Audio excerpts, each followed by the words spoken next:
शब्द स्वरांचे बनती गाणे, साजन आनंद तराणे, रसिकांची ही जुळते नाते, घडते जेव्हा सुरेल गाणे. कसे हे घडते मनात येते, भेटू बोलू ऐकू तयांच्या गोष्टी गाण्यांच्या, गोष्टी गाण्यांच्या.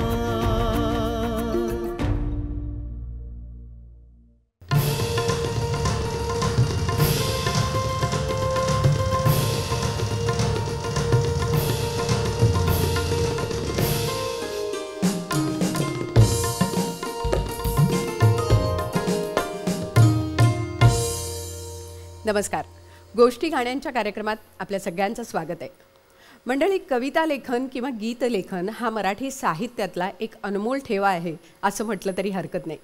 कारण अनेक कविता या आपल्या आयुष्याचा एक भाग बनून गेलेल्या आपण अनेकदा पाहिले. कवितेची सुद्धा आपल्या महाराष्ट्राला एक खूप मोठी परंपरा आहे. म्हणजे आपण अगदी सुरुवातीपासून पाहिलं तर संत कवी, पंत कवी, तंत कवी इथपासून ते मग केशवसूत, भारातांबे, कवी अनिल, वाराकांत अशा सगळ्या एका रचनांकारांमधनं अगदी आजपर्यंत आपण येऊन ठेवतो. मधला एक टप्पा अतिशय महत्त्वाचा आणि तो म्हणजे गदिमा, शांता शेळके, ज्यांनी कवितेबरोबर गीतलेखनसुद्धा उत्तम केलं आणि ती गीतं आजही आपल्या सगळ्यांच्या मनात आहेत. पुढच्या काळात आपण जर प्रवास करत गेलो तर सुधीर मोघेंसारखा एक कवी जो आपल्या सगळ्यांच्या मनात आहे, किंबहुना गीत लेखनाच्या बाबतीत त्यांचंही नाव आवर्जून घ्यावंसं वाटतं. आणि याच परंपरेतला अगदी आजच्या काळातला कवी जर आपण म्हणायचं झालं तर कवी वैभव जोशी आज आपल्यासोबत आहे. वैभव, स्वागत आहे तुझं. आणि गीतकार म्हणून आणि कवी म्हणून तुझं जे स्थान आहे ते खरंच या परंपरेतलं आहे आणि म्हणून मला आज या सगळ्या परंपरेचा आढावा घ्यावासा वाटला. आणि याचबरोबर प्रसिद्ध गायक ऋषिकेश रानडे आपल्यासोबत आहे. ऋषिकेश, स्वागत आहे तुझंही. अशाच अनेक गीतांना तू स्वर दिलेला आहेस आणि तुझी अनेक गाणी लोकांपर्यंत पोहोचलीत. खरं तर कविता, गाणं हे सगळं हातात हात घालून जाणाऱ्याच गोष्टी असतात. कविता कुठे संपते आणि गाणं कुठे सुरू होतं असं सुद्धा कधी कधी वाटतं आणि तेच कुठेतरी तुमच्या सगळ्या रचनांमधनं खरं तर जाणवत राहतं. वैभव, आज आनंदी गोपाळ या चित्रपटामध्ये जी गाणी तू लिहिली आहेस ना, त्या गाण्यांबद्दल विशेष तुझं कौतुक करावंसं वाटतं. Thank you so much. तुला स्वतःला ही गाणी लिहिल्यानंतर काय समाधान मिळालं? खरं तर आनंदी गोपाळ हा खूप महत्त्वाकांक्षी चित्रपट होता आणि जवळपास 1.5-2 वर्ष वगैरे काम चाललं होतं गाण्यांचं. बरं. आणि सुरुवात आम्ही खूप आधीपासून केली होती. समीर विद्वांस दिग्दर्शक ज्यांनी आम्हाला संकल्पना सांगितली होती आणि पहिले 2-3 महिने काही त्यात सापडतच नव्हतं. म्हणजे अनेकदा असं वाटलं की समीरला सांगावं की माझ्याच्याने होत नाही आहे हे गाणं लिहिणं. संगीत दिग्दर्शक 3 जण माझे जे मित्र आहेत आमचे, ऋषिकेश दातार, जसराज जोशी आणि सौरभ भालेराव, माझ्याकडे येऊन बसायचे नेहमी आणि ते गिटारवरती, हार्मोनियमवरती काही काही वाजवून आम्ही काही सापडते का बघण्याचा प्रयत्न करायचो. पण ते सुटत नव्हतं. म्हणजे पहिली जी निर्घाट सुटायला हवी असते. तर एकदा मी समीरला फोन केला आणि म्हणलं, अरे असं असं काही चांगलं असं सापडत नाही, कारण त्या काळातली शब्दकळा हवी होती आणि मुळात ती एक व्यक्तिरेखाच इतकी महान होती. आणि तर तो म्हणाला, तू काय बघतोस? म्हटलं, अरे एवढ्या मोठ्या असामान्य जोडप्याबद्दल काहीतरी लिहायचं, त्यांचं संसाराबद्दलचं, त्यांच्या मनोव्यापाराबद्दल आपल्याला लिहायचं आहे, तर खूप जिकिरीचं काम वाटतं आणि त्याचं प्रेशर येत आहे. तर तो म्हणाला, तू त्या सिनेमाची बायलाईन वाचली नाहीस. एका असामान्य जोडप्याची सामान्य कहाणी, एका सामान्य जोडप्याची एक असामान्य कहाणी, असं त्याचं बायलाईन होती. तर त्यांनी एवढंच फक्त एक वाक्य सांगितल्यानंतर मला जवळपासच्या प्रत्येक स्त्रीमध्ये आनंदी गोपाळ जोशी दिसायला लागली, जिच्या काही महत्त्वाकांक्षा असतील, वयाच्या कुठल्याही टप्प्यावर असेल, अगदी आईपासून बायकोपर्यंत. तुम्हाला हे लक्षात यायला लागलं की अरे ह्यांची पण काहीतरी ध्येय असतील, स्वप्न असतील आणि त्याला तुम्ही आपल्या पुरुषसत्ताक समाजामध्ये कसं त्याला तुम्ही बॅकिंग केलं पाहिजे, कसं त्याला पाठिंबा दिला पाहिजे, आणि मग ह्या सगळ्या रोजच्या आयुष्यातल्या घडणाऱ्या घटना आणि त्यांची जी गोष्ट होती या सगळ्याची कुठेतरी सांगड बसली आणि एक एक गाणं त्याच्यातलं नावारूपाला आलं. मला वाटतं आम्ही उलगडला, निर्गाट सुटली आणि आम्ही जवळपास 13 गाणी केली त्या सिनेमासाठी. त्यातली 5 सिनेमामध्ये आली, परंतु उरलेली 8 गाणी सुद्धा माझ्या संगीत दिग्दर्शक मित्रांनी आणि आम्ही मिळून खूप चांगली गाणी तयार झाली. मला असं वाटतं की कधीतरी त्याच्यावरती सुद्धा एखादा दुसरा सिनेमा यायला हवा त्या काळातला असा. बरोबर. पण तो प्रवास खूपच रंजक होता. आणि गीतकार म्हणून तुम्ही काम करत असताना किंवा मला असं वाटतं की कलाकार म्हणून काम करत असताना तुम्ही नेहमी असे माइलस्टोन प्रोजेक्ट्स तुमच्याकडे यावेत अशी प्रार्थना करत असता. म्हणजे जसं मुरंबा यावा किंवा रखुमाई सारखं गाणं यावं, पांघरुण सारखा सिनेमा यावा, मी वसंतराव सारखा सिनेमा हवा, ज्याचं म्हणजे संपूर्ण गीतलेखन तुम्ही केलेलं आहे असं एखादं प्रोजेक्ट यावं. आणि आनंदी गोपाळच्या निमित्ताने मला वाटतं बऱ्याच वर्षांनी एक कंप्लीट अल्बम ज्याला म्हणतो आपण, की 5ही गाणी लोकांना आवडली आणि ती मला लिहायला मिळाली, हे खरं तर मी माझं भाग्य समजतो.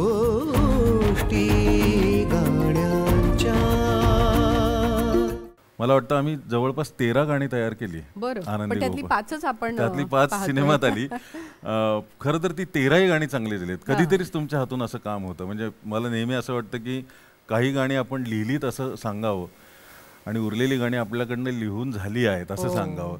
म्हणजे त्यापैकी काही जे तुम्हाला प्रोजेक्ट्स मिळतात आयुष्यामध्ये, जसं आनंदी गोपाळ आहे, पांघरुण सारखं आहे, मी वसंतराव सारखं आहे, मला वाटतं प्रत्येक कलाकार अशा माइलस्टोन प्रोजेक्टची वाट बघत असतो. आणि त्यापैकी हा आनंदी गोपाळ हा म्हणजे त्या वर्षीचे सगळे पुरस्कार असो, पण फक्त पुरस्कार म्हणून नाही, परंतु एक समाधान. आणि जेव्हा केव्हा आपण मागे वळून पाहू तेव्हा अरे मी आनंदी गोपाळची गाणी लिहिली होती किंवा माझ्याकडनं लिहिली गेली होती असं म्हणण्या इतकं समाधान देणारा तो प्रोजेक्ट होता. मला वाटतं ऋषिकेश त्यातलं एक गाणं तू गायलायस, त्यामुळे तीही संधी तुला मिळाली आहे. नक्कीच. म्हणजे अशा एका प्रोजेक्टचा आपण भाग असण्याचा कुणालाही अभिमान असेल तसा मलाही आहे. आणि मी खरंच म्हणतो की वैभवनी जे लिहिले ही गाणी घेतली ही आपल्या मराठी साहित्यामध्ये आणि आजच्या काळातलं एक अजरामर हे कायम प्रोजेक्ट राहील. कारण खरंच तो म्हणला तसं की काय अँगलनी ह्याची गाणी लिहायची, काय शब्द संपदा याच्यासाठी काय पाहिजे, हा किती मोठा विषय आहे. म्हणजे इतक्या डीप जाऊन त्याला वेळ देऊन इन्क्लुडिंग समीर ह्या सगळ्यांनी तो वेळ दिला, स्पेस दिली, ही सुद्धा खूप आवश्यक गोष्ट आहे. कारण घाई केली की पटकन खूप छान डेलिबरेट एफर्ट त्याच्यात येऊ शकतो. मम पाऊली तव चाहुली प्राणासये सय कान्हुली रे नंदना मनमोहना ये जागवी संवेदना दे पूर्तताया जीवना आनंद घना मम पाऊली तव चाहुली प्राणासये रे सय कान्हुली आनंद घन ये घरा आनंद मन ये भरा रे नंदना मन मोहना आनंद घन ये घरा आनंद घन ये घरा आनंद मन ये भरा रे नंदना मन मोहना आनंद घना.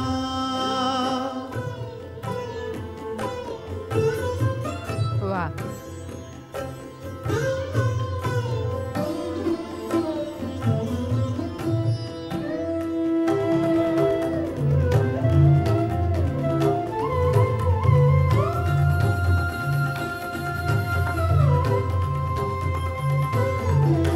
तुझिया नयनानी प्रिये क्या बात आहे. मी माझे स्वप्न हे पाहिले तू माझे मी पण जणू आपुल्या हातानी रेखिले तुझी यामुळे मी पूर्तता तुझ वाचुनी मी आर्त सार्थता माझ्या सवे आहेस तू मजला पुरे ही सार्थता तुझ्या सवे तुझ्यामुळे तव रंग येऊ लागला आज माझ्या या मना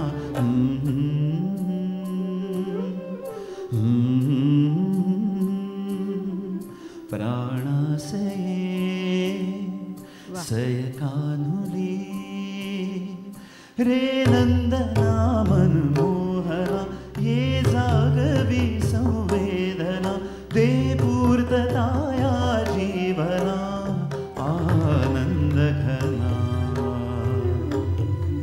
मम पाऊली तव चाहुली प्राणासये रे सय कान्हुली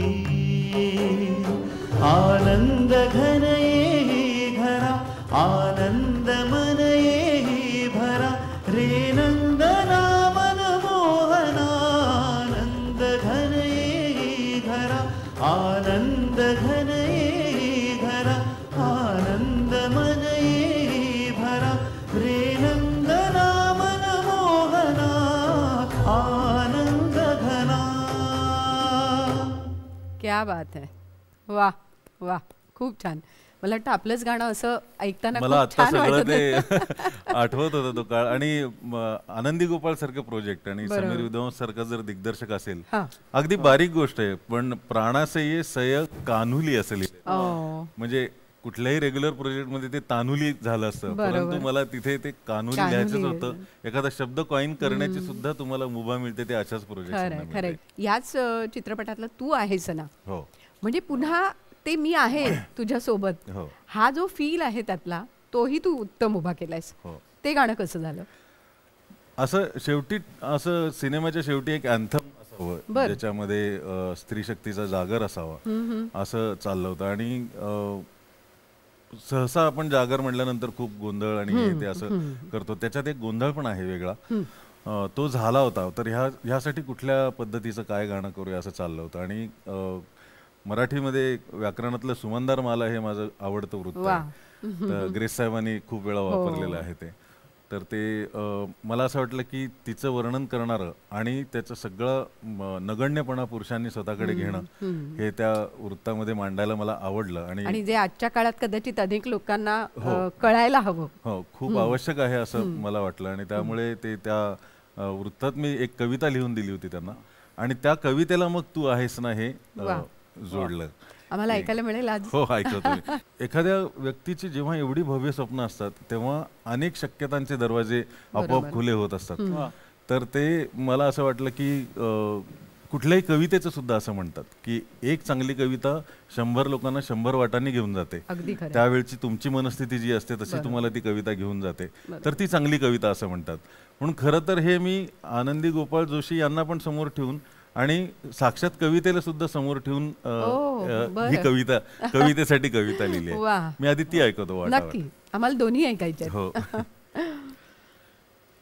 वाटा वाटा वाटा ग चालीन तितक्या वाटा ग, वाटा वाटा वाटा ग चालीन तितक्या वाटा ग, माथी छाया पायी येऊन प्रवास माझा उफराटा ग, वाटा वाटा वाटा ग चालीन तितक्या वाटा ग, रान फुलांहून फुलणे माझे हट्टी ग, 6 ऋतूंशी जन्माने मी कट्टी ग. माझा वेगळा ऋतू आहे. रान फुलांहून फुलणे माझे हट्टी ग, 6 ऋतूंशी जन्माने मी कट्टी ग, मैत्रीण माझी मीच मला अप्रूप माझे, मैत्रीण माझी मीच मला अप्रूप माझे, आनंदी मी आनंदाची युक्ती ग, दर्या दर्या दर्या ग उरात 100 लाटा ग, दर्या दर्या दर्या ग उरात 100 लाटा ग, लखलख मोती आत माझ्या कसा मी वेचू आता ग, वाटा वाटा वाटा ग चालीन तितक्या वाटा ग. आणि ह्या कवितेचं आणखीन एक कडवं जे गाण्यात आलं नाही, आज आम्हाला तेही ऐकायला पहिल्यांदा मी चॅनलवरती वाचतोय हे की, श्वास म्हणू की अवखळ लहरी वारा ग, श्वास म्हणू की अवखळ लहरी वारा ग, स्वप्न म्हणू की नेत्र बिलोरी पारा ग, गहाळ होते मीच कधी माझ्याच हाती. हे अगदी कवितेचा हा गुण आहे. गहाळ होते मीच कधी माझ्याच हाती, मीच माझा उत्तरेचा तारा ग, क्या बात आहे. पाऊल माझे वेडे ग, क्षितिज अनवट कोडे ग, आई ग. पाऊल माझे वेडे ग, क्षितिज अनवट कोडे ग, कशी सोडवू मलाच मी, गुंफून झाले थोडे ग, वाटा वाटा वाटा ग, चालीन तितक्या वाटा ग.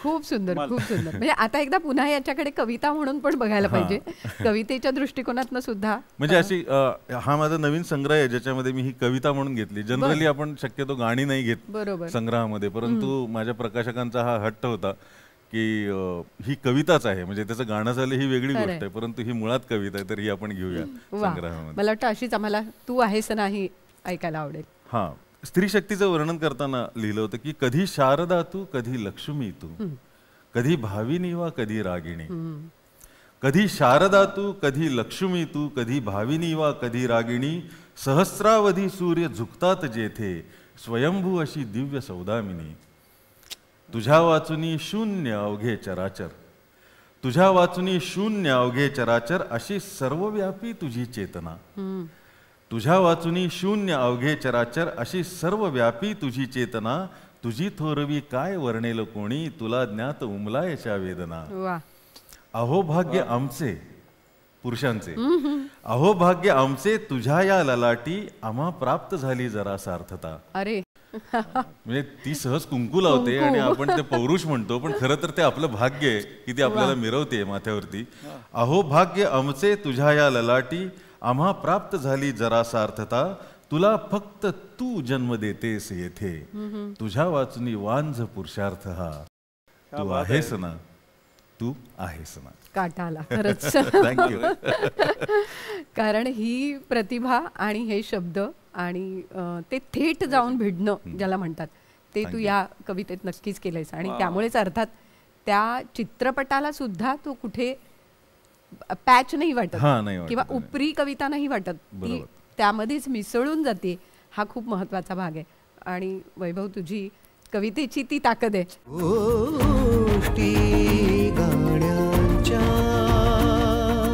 नाही, मला याच्यामध्ये खरं तर दिग्दर्शक, संगीतकार सगळ्यांचं खूप श्रेय आहे. म्हणजे तुम्हाला अशा पद्धतीचं काम करण्यासाठी जी मुभा असावी लागते ना, आणि त्यासाठी त्यांचं वाचन आणि त्यांना ज्या ज्या गोष्टींमध्ये रस आहे आणि दर्जेदार काम करण्यासाठीचं धाडस सुद्धा कदाचित आपण असं म्हणू शकतो. आणि तो वेळ देऊन, पुरेसा वेळ देऊन करणं, प्रत्येक वेळी हे गाणं किती वाजेल आणि त्याचं काय होईल याचं ते झालंच, लोकांना आवडलंच, परंतु त्यासाठी आधी तयारी दाखवणं, कारण नाही म्हटलं तरी याच्यामध्ये पैसे गुंतलेले असतात, तर ह्याही गोष्टींचा विचार करावाच लागतो आपल्याला. पण त्याची सांगड घालणारा तो जो दिग्दर्शक होता, जो बर्ड्स आय व्ह्यूनी सगळं बघत होता, त्याला हॅट्स ऑफ आहे. Sameer, hats off. नक्कीच आज समीरचं नक्कीच आठवण आपण सगळ्यांनी काढली. पण ऋषिकेश, जसं आता वैभव म्हणाला तसं म्हणजे त्याचं एक गाण्याचं किंवा त्याचं एक व्यक्त होण्याचं माध्यम हे कविता आहे, तसं गायक म्हणून तुझं व्यक्त होण्याचं माध्यम हे गाणं आहे. आणि उत्तम कविता आपण सादर केली पाहिजे, हा तुझा देखील आग्रह पहिल्यापासून आहे. मग अशा सगळ्यामध्ये काही छान जुन्या कविता, म्हणजे आता सुरेश भट, ग्रेस किंवा अशा सगळ्या कविता तुला करायला मिळाल्या किंवा गायला मिळाल्या. मला वाटतं सुरेश भटांची कविता तू गायलीस किंवा सलीलने केला होता अल्बम. हो, करेक्ट. म्हणजे सलीलनी केलेलं एक कॉम्पोजिशन आणि भट साहेबांची कविता मनात आल्या मनात मी तुझ्या समीप राहतो, ते एका अल्बमसाठी आम्ही रेकॉर्ड केलं होतं. फार सुंदर, म्हणजे कविता अफलातून आहे आणि सलीलनी केलेली चालही अप्रतिम आहे. रादर तो काळ, म्हणजे जेव्हा नवीन कॉम्पोजिशन गायला मी शिकत होतो, म्हणजे तोपर्यंत काय होतं की पूर्वी प्रस्थापित गाणी जास्त कार्यक्रमातनं सादर करायची, हेच मी करत होतो. बरोबर. पण सलील कडे मी पहिल्यांदा नवीन चाल शिकून ती आपण पहिले आपली अशी करून गाणं काय असं हे मी शिकायला मला मिळालं होतं. त्या फेजमधलं हे गाणं होतं आणि त्यामुळे ते स्पेशल आहे. भट साहेबांची कविता, तसंच त्यांचीच अजून एक नरेंद्र भिडे, आमचा सगळ्यांचा मित्र नरेंद्रनी फार अफलातून कंपोज केलेलं एक त्यांची कविता आहे, त्या पहिलं तीरावर मिळेल मजला थारा. ती अतिशय उत्तम कविता आहे, फार मस्त. म्हणजे आम्ही एक खूप छान आठवण आहे ही कविता. म्हणजे हे गाणं मी पहिल्यांदा सादर केलं होतं, सुरताल माझा एक पूर्वी कार्यक्रम झाला होता, त्यामुळे त्यानंतर एका टेलिव्हिजन शो मध्ये आमचं भाग्य की तेव्हा दीदी तो एपिसोड ऐकायला प्रत्यक्ष आल्या होत्या आणि त्या एपिसोड मध्ये मला इतकी सुंदर कविता, कॉम्पोजिशन गायला आणि तीही भटांची त्यांच्या समोर. कारण त्यांचाही ऋणानुबंध परत वेगळे होते. हो, प्रश्नच नाही. असं त्यामुळे ते गाणं माझ्या खूप कायम जवळचं असं राहिलेलं आहे. बरोबर. आज ऐकूया नक्की थोडीशी झलक. जरूर. त्या पैल तीरावर मिळेल मजला थारा, त्या पैल तीरावर मिळेल मजला थारा, सुहृदांची प्रेमळ सोबत आणि उबारा, त्या पैल तीरावर मिळेल मजला थारा.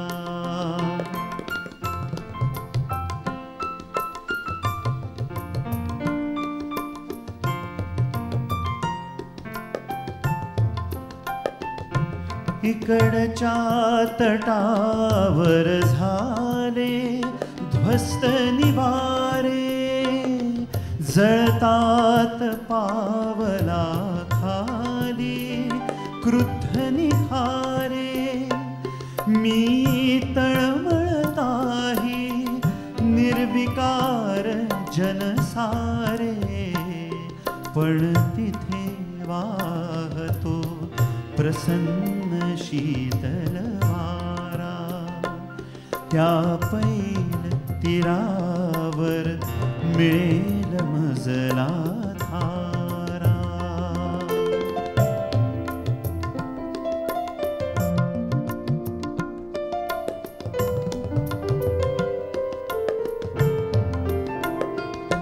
पलीकडे मनोमय स्वप्नांचा संसार, पलीकडे सुगंधित गीतांचा झंकार, पलीकडे मनोमय स्वप्नांचा संसार, पलीकडे सुगंधित गीतांचा झंकार, संतप्त उरास्तव वत्सल अमृतधारा, बहरला मळ्यांनी वैभवपूर्ण किनारा, त्या पैल तीरावर मिळेल मजला थारा,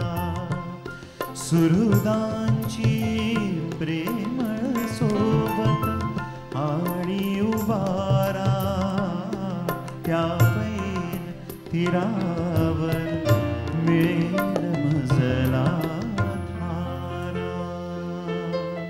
वा वा. खरं तर ऋषिकेश असे वाटते की नरेंद्र भिडे म्हणजे बबड्या ज्याला आम्ही प्रेमाने म्हणायचो, आता ते भूतकाळात बोलावं लागतं. खरंच आहे.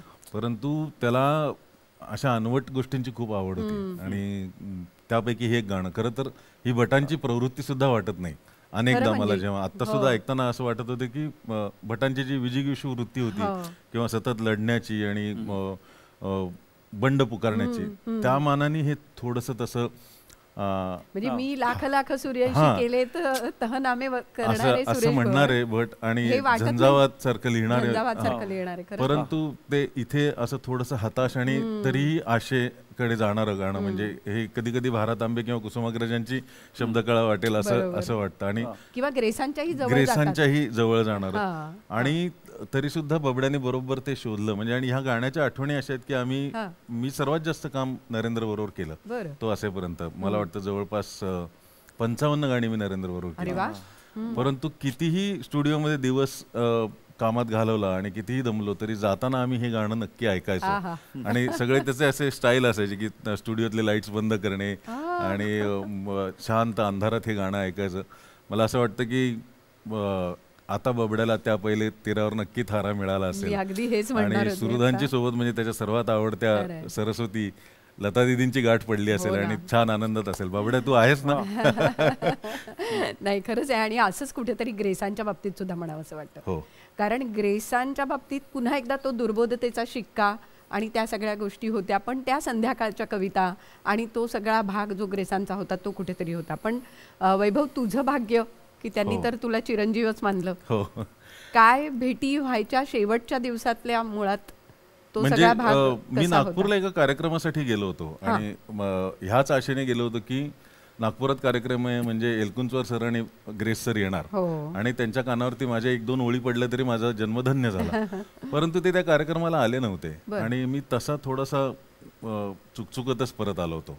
परंतु मी पुण्याच्या एअरपोर्टवरती दुसऱ्या दिवशी सकाळी उतरलो आणि मला माझा मोबाईल वाजला ऑन केल्यानंतर आणि पलीकडून आवाज आला की मी ग्रेस बोलतोय. ओहो. माझ्या हातातली बॅगच खाली पडली. तर तिथे खूप छान वृत्तांकन करतात विदर्भामध्ये. तर त्यांनी माझ्या कवितेच्या ओळीची हेडलाईन केली होती आणि पहिल्या पानावर छापली होती, भूक जाळू लागली की चंद्र भाकर होत नाही. तर ती वाचून त्यांनी मग ती रचना वाचली होती आणि मला फोन केला होता आणि मला म्हणाले, काय तुम्ही इतकं छान लिहिता, इथपर्यंत येऊन गेलात, मग माझ्या उमऱ्यात एक पणती लावायला का नाही आलात? असं ग्रेसांनी म्हणावं. आणि त्या दिवसापासून आमचा जो एक जिव्हाळा सुरू झाला. मग ते रोज संध्याकाळी 6:30-7च्या सुमारास मला फोन करायचे. बरं. कातर वेळ ही तुझी वेळ रे वैभवा, बोला चिरंजीव, असं म्हणून 3.5 वर्ष ते बोलायचे. आणि त्यातली एक आठवण म्हणजे त्यांना जेव्हा कॅन्सर डिटेक्ट झाला आणि पंडित हृदयनाथ मंगेशकर यांनी त्यांना पुण्याला आणलं होतं टेस्ट करण्यासाठी. एका दिवसासाठी आले होते पहिल्यांदा आणि सहसा संध्याकाळी फोन यायचा, पण त्याविषयी सकाळी फोन आला आणि मला म्हणाले की चिरंजीव, मी तुमच्या शहरात आलोय, मला ह्या हॉटेलवरती ठेवलंय बाळासाहेबांनी, तर मला घशाचा कॅन्सर झाला असं म्हणतात, काही गिळवत नाहीये, तर तुम्ही माझ्यासाठी थंडगार दहीभात घेऊन या. मी घरी फोन केला आणि ती म्हणाली की वेळ लागेल, म्हणजे भात निवायला पाहिजे आणि सगळं. तर मग मधल्या वेळेचं काय करायचं, तर त्यांच्या कवितांमध्ये राधाकृष्णाच्या खूप प्रतिमा येतात, म्हणून मी त्यांच्यासाठी एक कृष्णाची मूर्ती घ्यायला गेलो आणि त्या माणसाने गडबडीत त्याची बासरी नाही पॅक केली, म्हणजे ती जी नळी असते त्याच्यामुळे. मी ती मूर्ती घेतली, घरनं डबा घेतला, मग त्याविषयी मला म्हणाले तुम्ही मला भरवा. आणि मी त्यांना दहीभात भरवत असताना ते कविता ऐकवत होते. आणि एकीकडे ही जाणीव की त्यांना कॅन्सर डिटेक्ट झालेला आहे, म्हणजे असा सगळा तो हृदय प्रसंग होता. दुसऱ्या दिवशी ते नागपूरला गेले आणि अचानक त्यांचा फोन आला परत सकाळीच आणि मला म्हणाले की चिरंजीव, तुम्ही जो मला कृष्ण दिलेला आहे त्याच्या हातात बासरीच नाहीये. आणि माझ्या लक्षात आलं काय झालं असणार आहे. तर खूप मी एकदम असं घाईघाईत त्यांना म्हणाले की मी तुम्हाला पुढच्या फ्लाईटनी पाठवतो, मी स्वतः येऊन देऊन जातो. तर ते म्हणाले नका असं काही करू, माझ्या घरामध्ये एक गंजलेला खिळा होता, तर तो मी आता त्या कृष्णाच्या हातात ठेवलाय. पुन्हा आपली भेट होईपर्यंत कृष्णाच्या प्राक्तनाला तो तळ हाताला तो बोचत राहणार आहे. आणि कसं काय माहिती त्यांना त्यांच्या मनात काय आलं होतं, पण नंतर आमची भेट झाली नाही. म्हणजे ते नंतर आले होते पुण्याला शेवटी ट्रीटमेंटला, पण तेव्हा मी पुण्यात आणि भारतात नव्हतो आणि माझी शेवटपर्यंत त्यांच्याशी भेट झाली नाही. अजूनही असं शल्य वाटतं की कदाचित अजूनही कृष्णाच्या प्राक्तन रेषांना तो खिळा बोचत असणार आहे.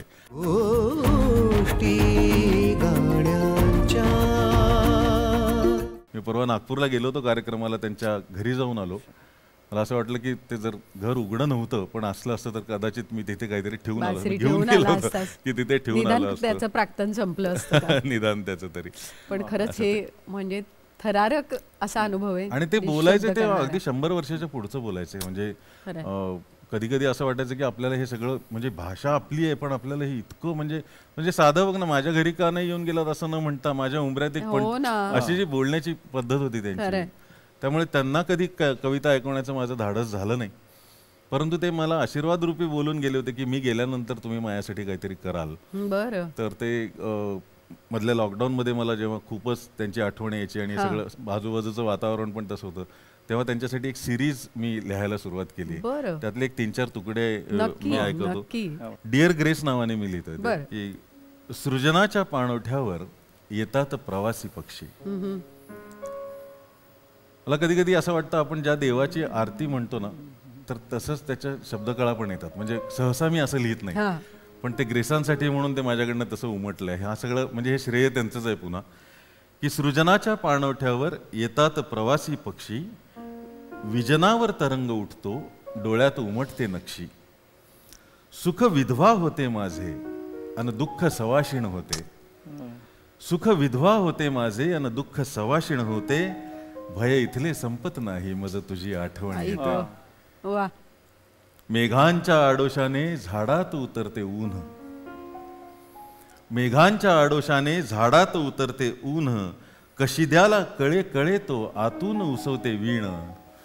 विषबाधित एकांताला, विषबाधित एकांताला जांभूळ निळेपण येते, भय इथले संपत नाही मज तुझी आठवण आणि येते. मेघात अडकली किरणे आठवली की आम्हाला इथेच. तो प्रवास कसला होता आरंभ न अंत जयाला, तो प्रवास कसला होता आरंभ न अंत जयाला, जन्माच्या मोहापायी गेले जे मरण लयाला. हारात कळ्यांच्या, हारात कळ्यांच्या कोणी निर्माल्य ओवले होते, भय इथले संपत नाही मज तुझी आठवण येते. क्या बात आहे. आणि शेवटचा तुकडा आहे की अनुराग असा आहे की अनुरागी भासे त्यागी, अनुराग असा आहे की अनुरागी भासे त्यागी, तू कळी असून नाहीस नाहीस फुलांच्या जागी. हे तुझे रीतेपण, हे त्यांचे, हे तुझे रीतेपण माझ्या बहराचे कारण होते, भय इथले संपत नाही मज तुझी क्या आठवण बात येते. आहे, क्या बात आहे. वा वैभव, थँक्यू. ग्रेस उभे केलेस आमच्या डोळ्यासमोर आणि आज ग्रेसांना पुन्हा तुझी आठवण आली असेल, पुन्हा एकदा ते म्हणतील चिरंजीव असं मला वाटायला लागलं. पण खरंच ऋषिकेश, ह्यालाच म्हणजे हाच जो मूड आहे कदाचित त्यालाच जोडून ग्रेसांची कविता तुलाही म्हणायला मिळणं. नक्कीच. म्हणजे ह्या व्याकुळ संध्यासमयी जी कविता आहे त्यांची, त्याला नरेंद्रनीच फार सुंदर कंपोज केलं होतं आणि आम्ही ते रेकॉर्डही केलंय. म्हणजे त्याचं पुढे खूप आम्हाला करण्याच्या आधीच नरेंद्र वेगळ्या प्रवासासाठी निघाला, पण त्याची आज आठवण निघाली तर एक दोन ओळी मी नक्की गातो. ह्या व्याकुळ संध्या समयी शब्दांचा जीव वितळतो, ह्या व्याकुळ संध्या समयी शब्दांचा जीव वितळतो. डोळ्यात कुणाच्या क्षितिजे, डोळ्यात कुणाच्या क्षितिजे, मी अपुले हात उजळतो, ह्या व्याकुळ संध्या समयी शब्दांचा जीव वितळतो. आहा, शब्दांचा जीव वितळतो हे ग्रेसच लिहू शकतात. बरेचदा जेव्हा कविता लिहितो तेव्हा आणि त्याच्यात जेव्हा द्वैत येतं तेव्हा, म्हणजे याच्यात ज्या प्रतिमा येतात की पदराला बांधून स्वप्ने तू एकट संध्या समयी, बरोबर, तुकयाच्या हातामधला मी अभंग उचलून, तर आपल्याला असं वाटतं की तो आणि ती बद्दल बोलतायत. परंतु मला काही काही कवितांचे जे अर्थ लागले त्यातलं हे वाटतं की ते कवितेला उद्देशून बोलतायत. अच्छा.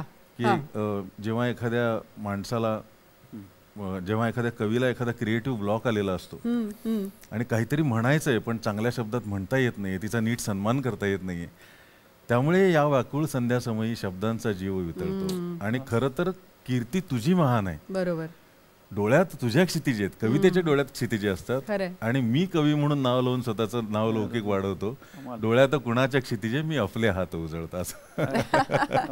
पुन्हा एकदा प्रत्येक कविता वेगवेगळ्या रूपातनं. हा, आणि शेवटच्या कडव्यात सुद्धा मला ती प्रार्थना वाटते की संन्यस्त सुखाच्या काठी वळीवाचा पाऊस यावा ना, की आता एक ती कविता सुचावी, खूप दिवस झाले किंवा खूप क्षण झाले मला ती सुचत नाहीये, असं ते त्यांचं म्हणणं आहे असं वाटतं.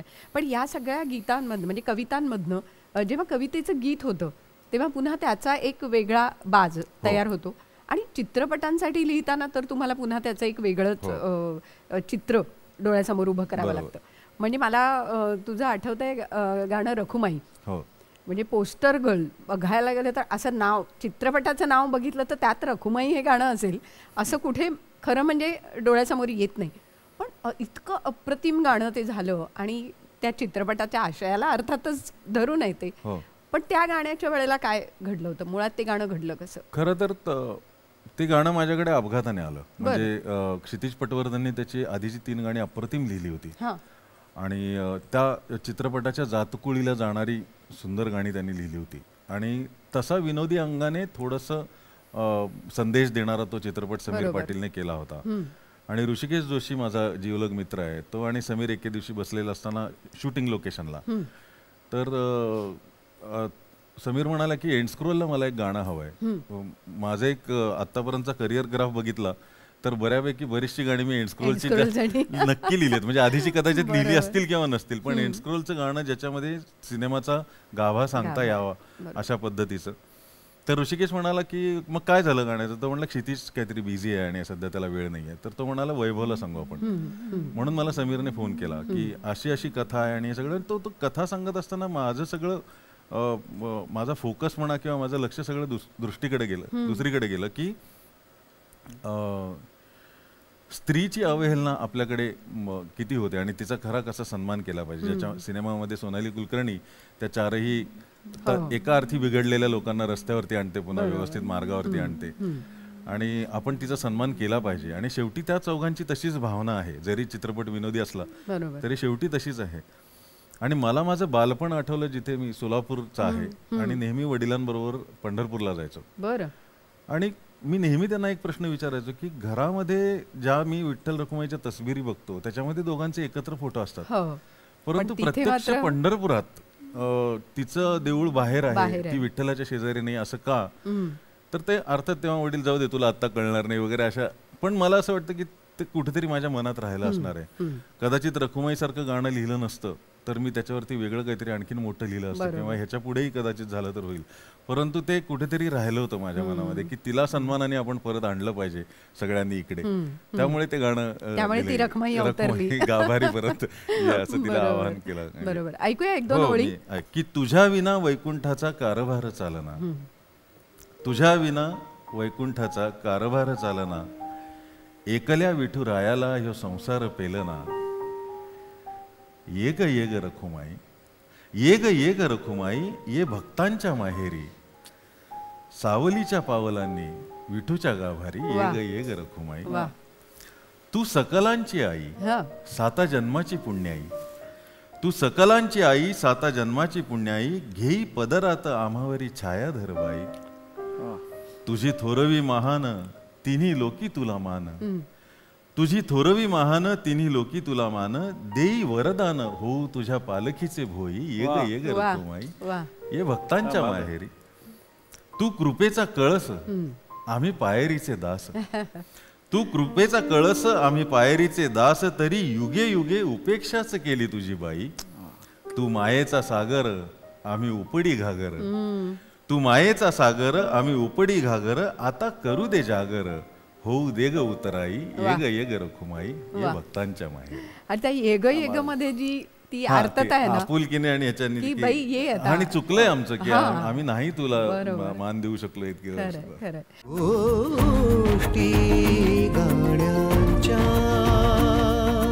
असाच एक आणखी चित्रपट मला तुझा आठवतो म्हणजे पांघरुण. म्हणजे पुन्हा एकदा त्यातली गाणी सुद्धा जसं आनंदी गोपाळच्या बाबतीत झालं तसंच पांघरुण बद्दल सुद्धा तसंच झालं की गाणी सगळ्यांना खूप आवडली. त्या गाण्यांमध्ये सुद्धा इलुसा हा देह, हे जे गाणं आहे त्या गाण्याची काही विशेष आठवण आहे का? म्हणजे मला असं काही चित्रपट घडतोय हे माहिती नव्हतं. मला एके दिवशी संगीतकार मित्र अजित परबचा फोन आला आणि काहीतरी 7:45 वगैरे वाजले होते रात्रीचे आणि मला म्हणाला की वैभव तुला तुकारामांचा आसक्ती विरक्तीच्या सीमारेषेवरचा एखादा अभंग माहिती आहे का? बरं. तू वाचत असतोस आणि तुझं थोडासा कल आहे तिकडे, तर तुला काही माहिती असेल तर सांग. आम्ही महेशकडे जमलोय, महेश मांजरेकर सरांकडे ते जमले होते आणि असा एक चित्रपट करतो आहे आणि ज्याच्यामध्ये तुकारामांचे आणि सावतामाळींचे अभंग आहेत. तर त्याच्यात ह्या सिच्युएशनला जाणारं काही सापडत नाही आम्हाला. तर मी म्हटलं मी तुला विचार करून सांगतो आणि 5-10 मिनिटं मी विचार केला, परंतु एक जवळपास एक असं फ्लॅश जातो ना, तसं की मला असं वाटलं की असं त्यांनी काही लिहिलेलं नसावं किंवा माझ्या वाचण्यात तरी नाहीये. बरं ते तिकडे बसले होते सिटिंगसाठी आणि याच्यासाठी, म्हणजे त्यांचं कोडं सुटत नव्हतं, त्यांचं सुटत नव्हतं कोडं.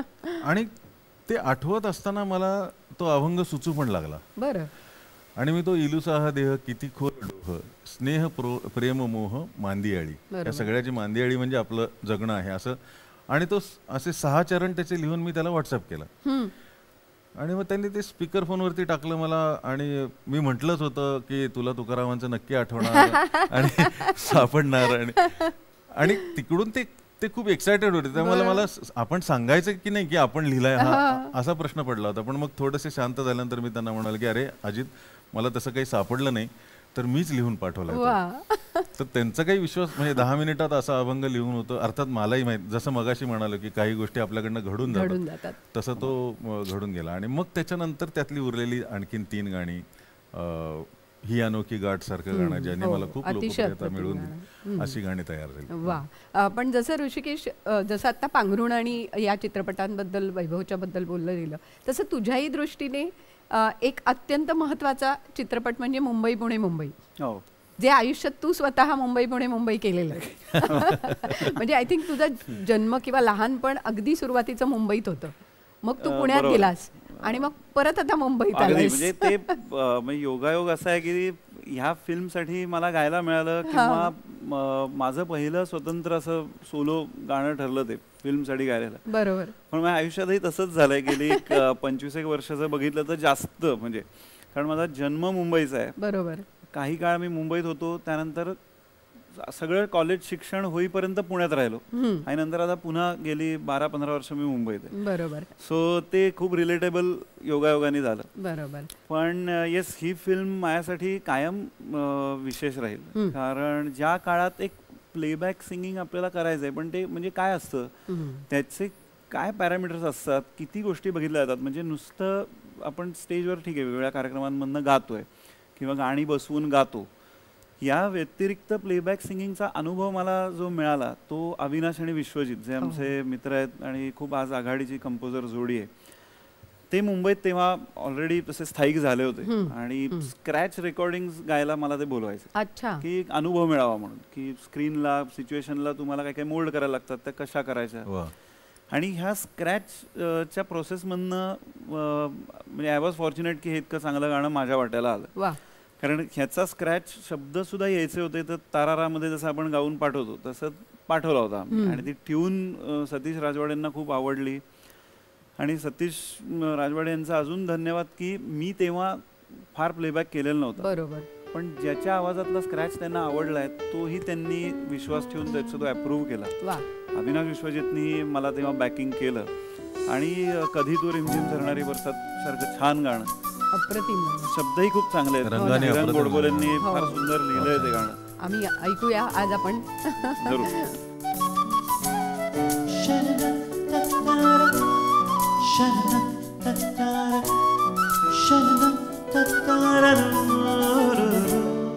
कधी तू रिमझिम झरणारी बरसात, कधी तू चमचम करणारी चांदणा, कधी तू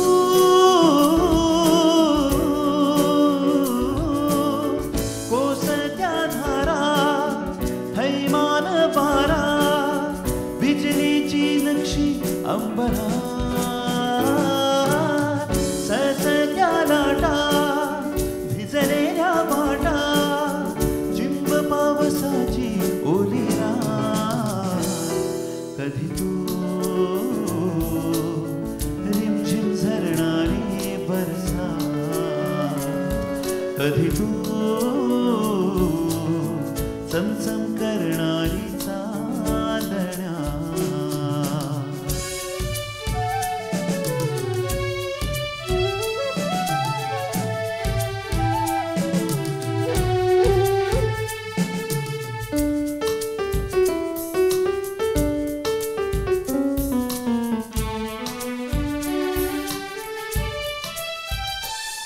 कधी तू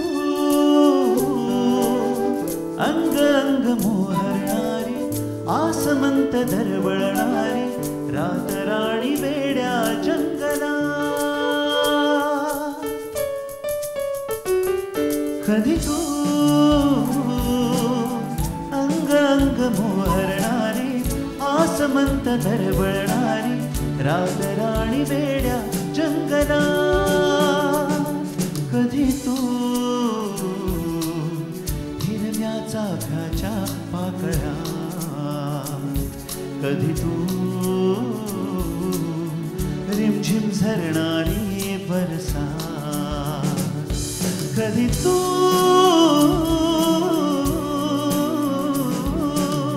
कोसळत्या धारा हैवान बारा बिजलीची नक्षी अंबरात सळसळत्या लाटा भिजलेल्या वाटा चिंब पावसाची ओली रात कधी तू रिमझिम झरणारी बरसात कधी तू चमचम करणारी चांदण्या. क्या बात आहे. वा वा मस्त. पुन्हा एकदा गीत आणि संगीत एकत्र उत्तम असेल तर कशी रचना घडते आपण बघतोय. म्हणजे अविनाश विश्वजितने इतकं सुंदर संगीत दिलंय. दोघंही आपल्या या कार्यक्रमात येऊन गेलेत. हो ना. त्याही वेळेला या गाण्याची आठवण नक्कीच त्यांनी काढली होती. म्हणजे सगळ्यात चांगली कॉम्प्लिमेंट द्यायची जर झाली ना तर मला जी गाणी लिहायला नाही मिळाली त्यापैकी हे एक गाणं आहे. आणि त्यापेक्षा जास्त चांगली कॉम्प्लिमेंट रंगादादाला की मी कितीही प्रयत्न करून असं लिहू शकलो नसतो. इतकं सुंदर झालं. सुंदर झालंय. पण मुंबई पुणे मुंबई 2 सुद्धा आला आणि त्यातही तुला गायची परत संधी मिळाली. परत त्या वेळेला पुन्हा काय नेमकं घडलं होतं? एक तर काय झालं होतं की ह्या पहिला जो मुंबई पुणे मुंबई आला तेव्हा सगळ्याच गोष्टी खूप छान जुळून आल्या. म्हणजे स्वप्नील मुक्ताची म्हणजे ऑनस्क्रीन केमिस्ट्री असेल बरोबर किंवा त्या फिल्मला अविनाश विश्वजितनी दिलेला म्युझिकचा एक ओव्हरऑलच जो सगळा कॅनव्हास होता ना तो त्या सगळ्या कथेला त्यांच्या रिलेशन बिल्डिंग आणि त्या सगळ्याला इतका छान ते जमून आलं की जेव्हा भाग दुसरा करायचं ठरलं तर त्याच्यात आता त्यांचं रिलेशन मॅच्युअर झालेलं दाखवलं. बरोबर. तर हा सगळा धागा माहीत असलेला कसं की ती प्रोसेस जसं मगाशी वैभव म्हणला की पहिली फिल्म करताना सुद्धा दिग्दर्शकाची त्यामागे काय भूमिका होती ती कॅरेक्टर एस्टॅब्लिश होताना काय काय घडून गेलंय काय काय बोललं गेलंय हे सगळं त्या टीमला माहीत असल्यामुळे आता पुढच्या भागामध्ये त्यांचं रिलेशन कसं फुलणार आहे हे अविनाश विश्वजित सो एक संगीतकार म्हणून जास्त रिलेट करू शकतात किंवा बरोबर. सो त्या भागामध्येही ऑब्व्हियसली अविनाश विश्वजितनीच म्युझिक दिलं आणि मग स्वप्नीलला मी पण प्लेबॅक दिला होता किंवा स्वप्नील बांदोडकरनी प्लेबॅक दिला. बरोबर. तर तीच टीम आपण कंटिन्यू करूया हा त्याच्या मागे विचार झाला. आणि ऑफकोर्स त्यातलं जे गाणं मी गायलोय दुसऱ्या भागात त्याच्यामध्ये साथ दे तू मला मध्ये म्युझिक मध्ये ती हे जाणवते. त्याच्या ट्रॅक मध्ये अरेंजमेंट मध्ये सुद्धा की त्यांचं जे वय आता एक मॅच्युअर्ड रिलेशन मध्ये त्यांचा बदल झालाय तो त्या म्युझिक मध्ये पण आलेला आहे. So that was a very nice म्हणजे कनेक्शन मी म्हणेन की पुन्हा एका अजून तशाच त्या स्टोरीला पुढे नेता आलं. मुळात तेच असतं ना की कथेला पुढे नेण्यासाठीच गाणी तयार होतात आणि ती उत्तम झाली तर ती कथा पुढे जाते. हा भाग सगळ्यात महत्वाचा असतो. साथ दे तू मला पण ऐकूया.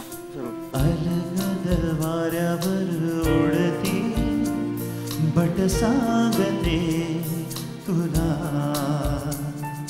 हलकीच लवती पापणी बघ सांगते तुला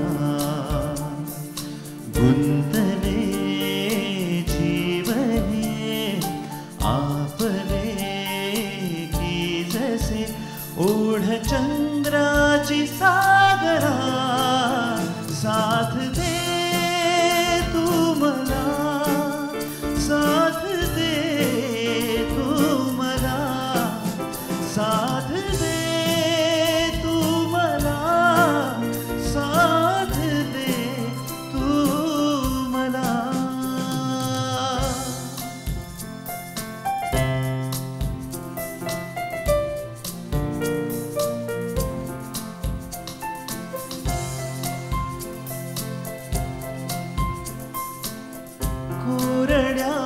मातीस ही सर पावसाची सावरे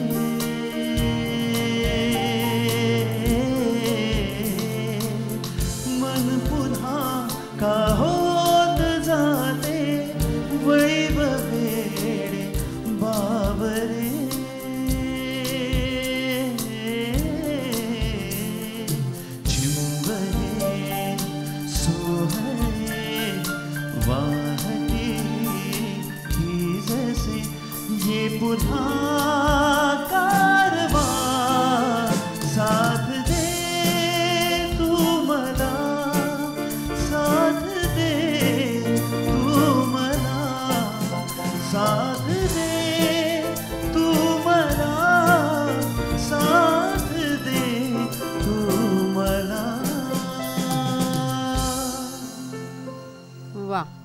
वा, खूप छान.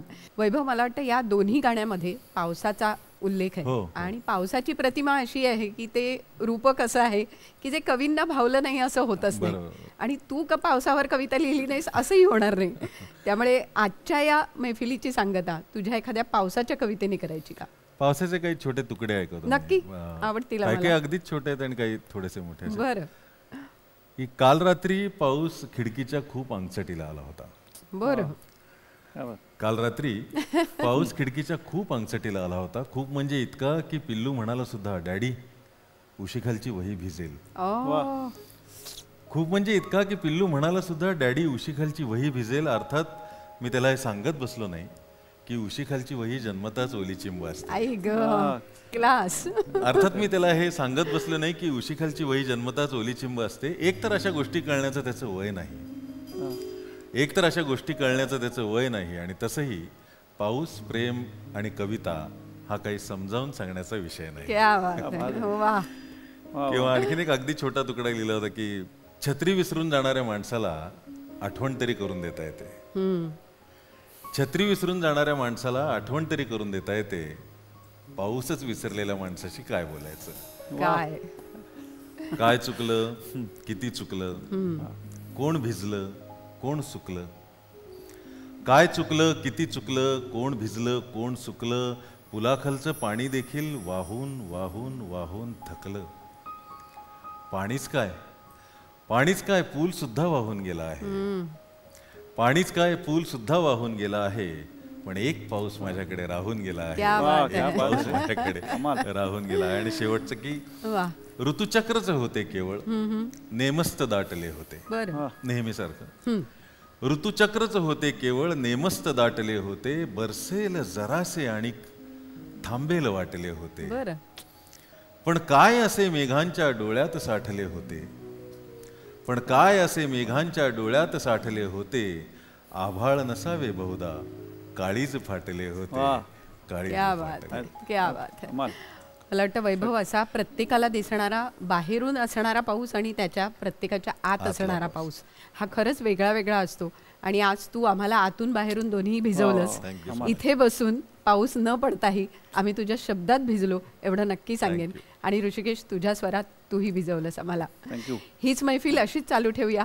खरं तर या गप्पांच्या गोष्टी आणि गाण्यांच्या गोष्टी या खरं तर न संपणार आहेत. पण तरीसुद्धा आज आपली वेळ झाली आहे इथेच थांबण्याची. पण वैभव, ऋषिकेश, तुमच्याशी पुन्हा गप्पा मारायच्यात. पुढच्या भागात परत भेटूया. आज इथेच थांबूया. नमस्कार.